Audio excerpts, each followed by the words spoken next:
Assalamualaikum warahmatullahi wabarakatuh. Di sini saya Firda Susanti dari Manajemen Non-Reguler. Saya akan menjelaskan tentang bab 1 pada ekonomi manajerial. Pengertian dari ekonomi manajerial sendiri yaitu ekonomi manajerial merupakan teori dan metodologi ekonomi dalam pembuatan keputusan di dunia bisnis dan administrasi. Namun, secara lebih khususnya, ekonomi manajerial menggunakan alat dan teknik analisis ekonomi untuk menganalisis dan memecahkan masalah-masalah manajerial. Dalam artian bahwa ekonomi manajerial menghubungkan ilmu ekonomi tradisional dengan ilmu-ilmu pengambilan keputusan atau decision science dalam pembuatan keputusan manajerial, seperti pada gambar. Pada gambar 1.1, peranan ekonomi manajerial dalam pembuatan keputusan manajerial, yaitu pada puncak masalah, manajemen keputusan. Kemudian menuju ke ekonomi manajerial pada penerapan teori ekonomi dan metodologi ilmu pengambilan keputusan untuk memecahkan masalah pengambilan keputusan. Yang selanjutnya menuju ke teori ekonomi tentang kerangka teoritis untuk pengambilan keputusan.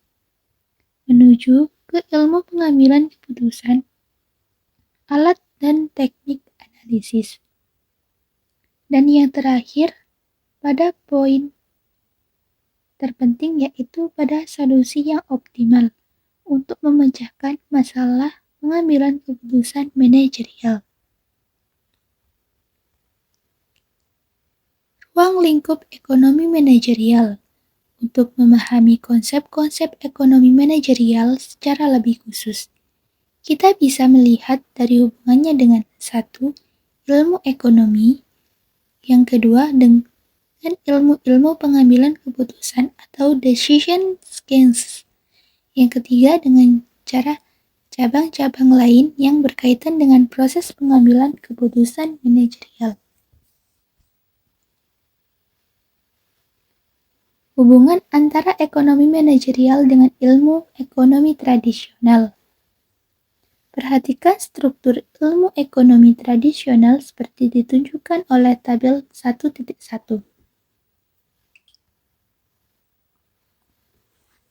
Cabang-cabang ilmu ekonomi tradisional yang disajikan dalam tabel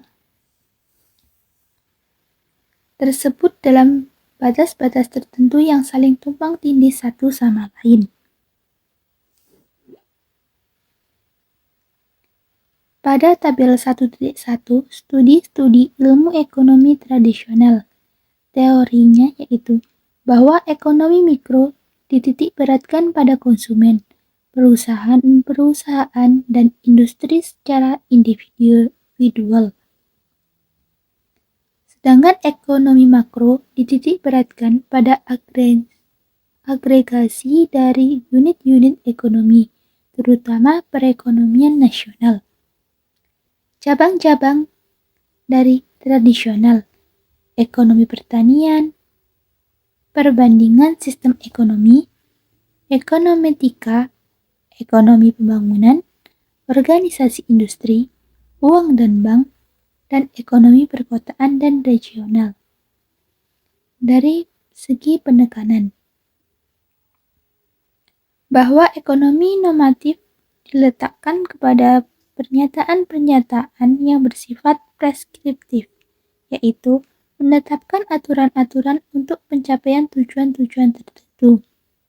Ekonomi positif ditekankan kepada deskripsi, yaitu menjelaskan bagaimana kekuatan-kekuatan ekonomi bekerja apa adanya, tanpa memperhatikan bagaimana seyogyanya kekuatan-kekuatan tersebut bekerja.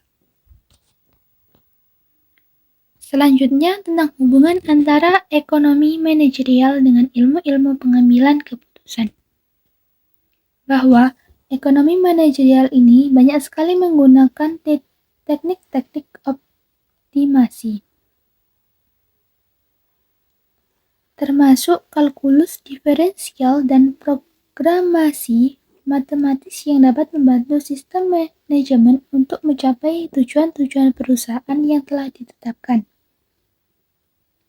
Perangkat statistik digunakan untuk mengestimasi hubungan antara variabel-variabel penting dalam pengambilan keputusan tersebut. Seperti halnya dalam ilmu ekonomi, dikotomi yang digunakan dalam pengklasifikasian ilmu-ilmu pengambilan keputusan di sini tidaklah cukup. Selanjutnya, hubungan antara ekonomi manajerial dengan administrasi bisnis. Secara umum, administrasi bisnis dikelompokkan ke dalam 4 kategori utama, seperti ditunjukkan oleh tabel. Cabang-cabang fungsional cukup penting peranannya, karena baik dunia bisnis maupun sekolah-sekolah bisnis biasanya terdiri dari departemen-departemen seperti itu. Oleh karena itu, akuntansi tercatat baik sebagai cabang fungsional maupun sebagai alat. Pada tabel 1.2, klasifikasi studi administrasi bisnis. Ada 4 cabang, yaitu 1. Cabang fungsional seperti akuntansi, keuangan, pemasaran, personalia, dan produksi. Yang kedua, cabang alat tentang akuntansi, sistem informasi manajemen, ekonomi manajerial, perilaku organisasi, metode kuantitatif atau riset, dan yang terakhir operasi atau statistik. Yang ketiga, cabang khusus tentang perbankan, asuransi, bisnis internasional, real estate, dan regulasi. Yang keempat, mata kuliah pemandu, seperti kebijaksanaan perusahaan dan ekonomi manajerial. Selanjutnya, tentang teori perusahaan. Suatu cara yang sangat bermanfaat untuk memulai mempelajari ekonomi manajerial ini adalah dengan cara memperkuat teori perilaku perusahaan yang akan digunakan dalam analisis proses pembuatan keputusan manajerial. Perusahaan bisnis merupakan kombinasi dari manusia, aset-aset fisik, dan informasi teknik penjualan, koordinasi, dan lain-lain.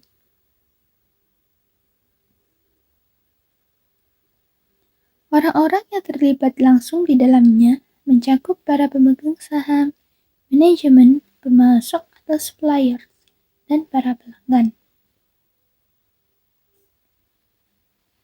3 hal yang mencakup dalam teori perusahaan. Yang pertama, nilai. Nilai perusahaan definisikan sebagai nilai sekarang atau present value dari aliran kas suatu perusahaan yang diharapkan akan diterima pada masa yang akan datang. Yang kedua, kendala-kendala. 3 kategori besar yaitu kendala sumber daya, kendala kuantitas atau kualitas output, dan kendala hukum atau peraturan yang disebut undang-undang. Yang ketiga, keterbatasan. Seperti telah diungkapkan di muka, menyatakan bahwa seorang manajer berusaha untuk nilai perusahaan dan tunduk kepada kendala-kendala keterbatasan sumber daya, teknologi, dan masyarakat. Peran dunia usaha dalam perusahaan. Ekonomi manajerial ini mampu menjelaskan peranan penting dunia usaha dan bisnis, menunjukkan bagaimana cara meningkatkan manfaat dunia usaha bagi masyarakat, bahwa dunia usaha di Indonesia telah berperan cukup berarti bagi tingkat kesejahteraan masyarakat di Indonesia, cukup jelas dan meyakinkan. Dunia usaha bukan hanya telah mantapkan pertumbuhan ekonomi selama lebih dari 2 dasawarsa terakhir, tetapi juga mendistribusikan manfaat-manfaat dari pertumbuhan ekonomi tersebut secara cukup baik.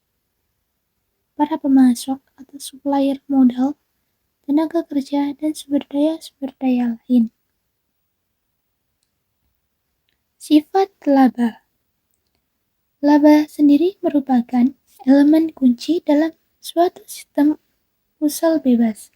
Sistem ini tidak akan bekerja tanpa adanya laba dan terima motif mencari laba atau profil motif. Oleh karena itu, kita akan menganalisis laba tersebut secara lebih mendalam. Tentang macam-macam teori laba. Ada 4, yaitu 1. Teori laba ekonomis friksional, teori laba ekonomis monopoli, yang ketiga teori laba ekonomis inovatif, dan yang keempat teori laba ekonomis kompensasi. Secara keseluruhan dari ilmu manajerial yaitu ekonomi manajerial merupakan penerapan teori dan metodologi ekonomi ke dalam proses pembuatan keputusan-keputusan manajerial. Teori ekonomi perusahaan merupakan teori dasar bagaimana sebuah perusahaan beroperasi. Teori ini berdasarkan pada anggapan bahwa para manajer akan berusaha memaksimumkan nilai perusahaannya dengan tunduk kepada berbagai kendala yang ada. Interaksi antara perusahaan dan masyarakat merupakan aspek penting dalam proses pembuatan keputusan manajerial. Sekian yang bisa saya jelaskan. Terima kasih. Assalamualaikum warahmatullahi wabarakatuh.